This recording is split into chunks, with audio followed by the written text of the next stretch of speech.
Headlines brought to you by Chitale बंधू।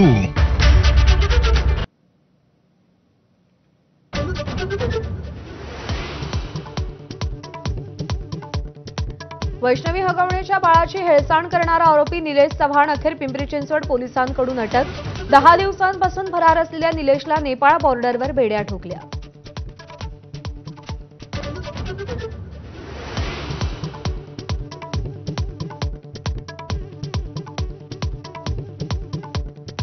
हगवणे बंधूंना दिलेलं बंदुकीचं licence Jalinder सुपेकरांना भोवलं। सुपेकरांची पदावनती, कारागृह सुधार सेवा पदावरून महासमादेशक होमगार्ड पदी बदली।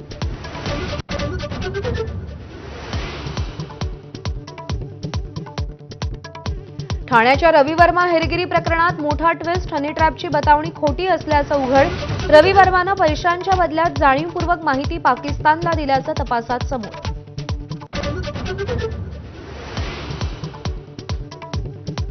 उद्योजक संतोष लड्डा दरोडा प्रकरणात अटक झालेल्यांपैकी एक आरोपी पोलिसांना यापूर्वी हप्ते देत असल्याचं उघड। 2023 मध्ये अंबादास दानवेंनी जाहीर केलेल्या यादीमध्ये आरोपी योगेश हसबेचं नाव।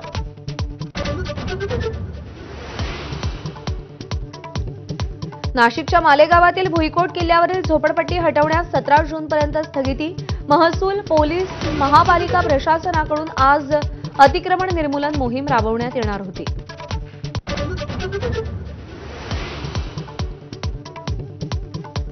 पुण्यश्लोक अहिल्यादेवी होळकर यांचा आज त्रिशताब्दी जन्मोत्सव सोहळा। मुख्यमंत्री, उपमुख्यमंत्री अहिल्यानगर जिल्ह्यातील चौंडीत स्मारकाचं दर्शन घेणार।